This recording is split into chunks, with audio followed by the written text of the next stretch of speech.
রাগ করে হোক অথবা ঠান্ডা মাথায় হোক, যদি কেউ একসাথে স্ত্রীকে 3 তালাক দেয় তাহলে সে তালাক গ্রহণযোগ্য হবে?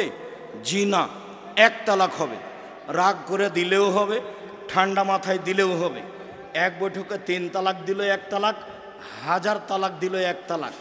এক বৈঠকে 1 তালাকই হবে, এক বৈঠকে 3 তালাকের কোনো পথ ঘাট নেই।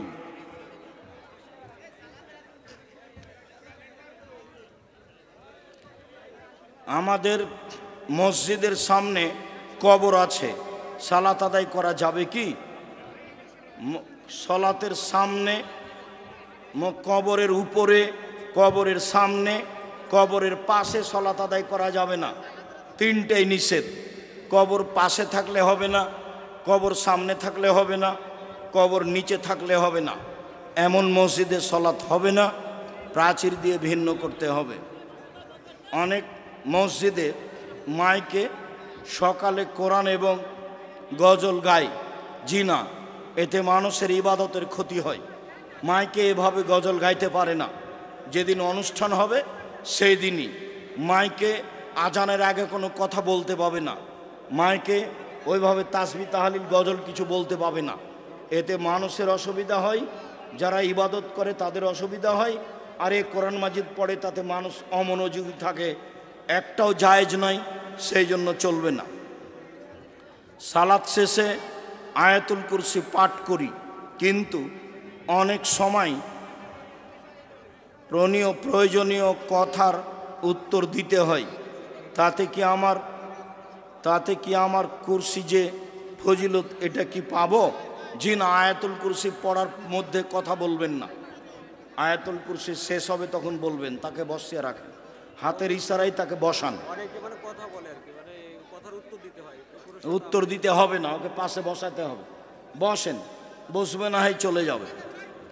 তাহাজ্জুদের সালাত কি নিয়মিত পড়া লাগবে? জি, আল্লাহ নবী নিয়মিত কাজকেই পছন্দ করতেন। তাহাজ্জুদ নিয়মিতই পড়তে হবে। 2 রাকাত হোক, 4 রাকাত হোক, 6 রাকাত হোক, 8 রাকাত হোক।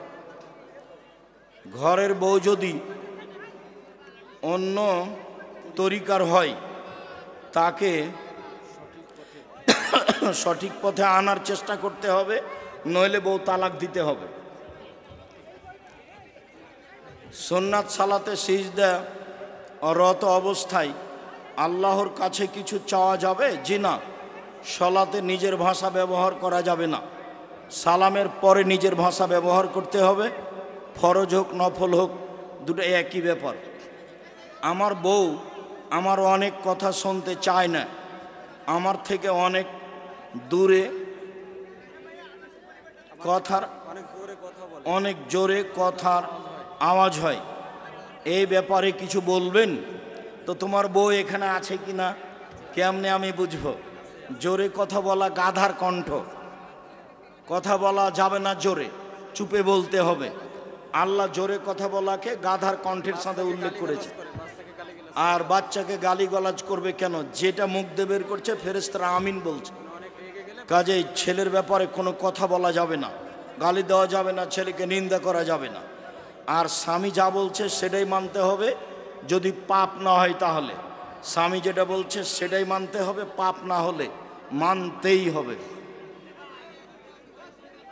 সুদ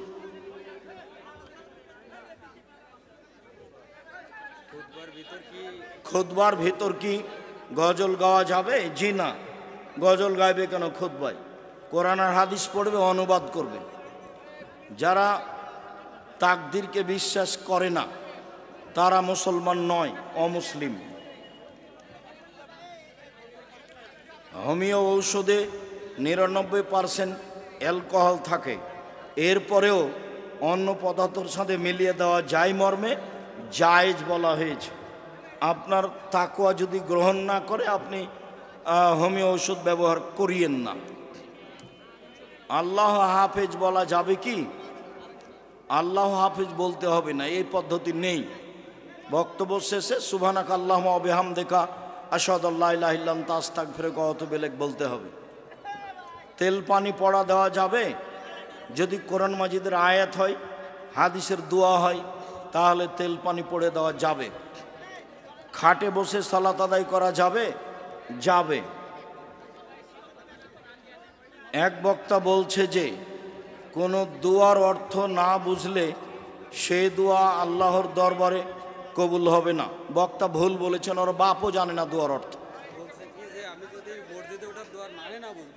ও নিজেও জানে না, ও ভুল বলেছে, ওকে তওবা করতে হবে। ও নিজেও জানে না দোয়ার অর্থ। কালকে একটা তুমি, আমি দোয়া দিচ্ছি একটা, ওকে তো অনুবাদ করতে বলো। এই যে আমি একটা বলছি, আল্লাহুম্মা ইন্নী আউযু বিকা মিনাল হাম্মি ওয়াল হুজনি ওয়াল আজজি ওয়াল কাসলি ওয়াল জুবনি ওয়াল বুখলি ওয়া গালাবাতিদ দাইন ওয়া কাহরির রিজাল। তুমি সরাসরি আজকে সালাম দিয়ে বলবে সকালে, এটার অনুবাদ করেন তো। আর অনুবাদটা তুমি লিখবা, নাম লাগবে না, বলা অপরাধ হয়েছে। নিজেই জানে না অর্থ। যারা বড় বড় বিদ্বান কোরআন মাজিদের তাফসীর লিখেছে, তারাও অনেক জায়গায় হিমশিম খেয়েছে, বলেছেন আল্লাহই ভালো জানেন। আর তুমি এই কথা কিভাবে বল? সে বলছে কি যে নামাজে যত দোয়া পড়া হয় সূরা পড়া, এর অনুবাদ যদি না জানা হয় বাংলা, তাহলে তাদের সালাত হবে না, এবং যারা পড়ছে তাদের তাও হয় না। এটা নামি দামি বক্তাই বলছে। নামি দামি বক্তা আমি জানতে চাচ্ছি না, বক্তা তো যার থতির জোর সেই বক্তা। জি, সালাত হবে না কথাটা ভুল হয়েছে, তাকে এই কথা ফিরিয়ে নিতে হবে।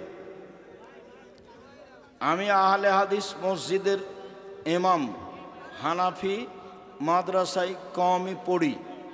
ছাত্রদের বলেছি তাসবি দানা গোনা বিদাত, কেননা নবী তাসবি দানা ব্যবহার করেননি।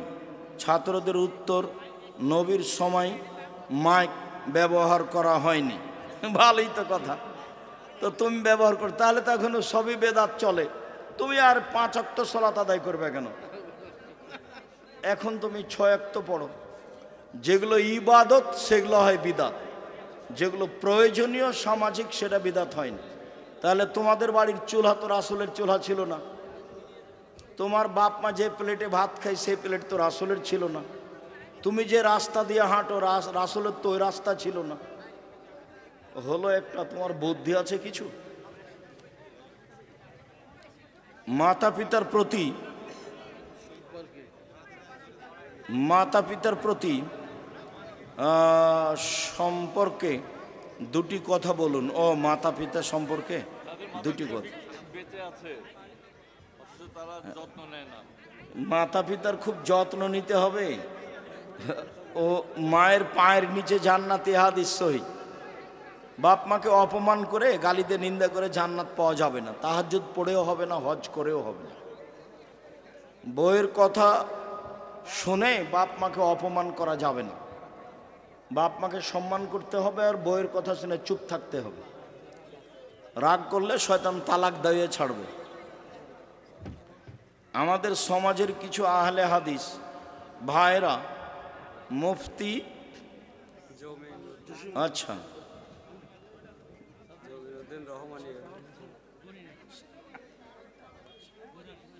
আচ্ছা, যা কিছু লোক কিছু বক্তার ব্যাপারে বাজে মন্তব্য করছে, তো এগুলো তো এক শ্রেণীর লোকের এবং এক শ্রেণীর আলেমের অভ্যাস হয়ে গেছে।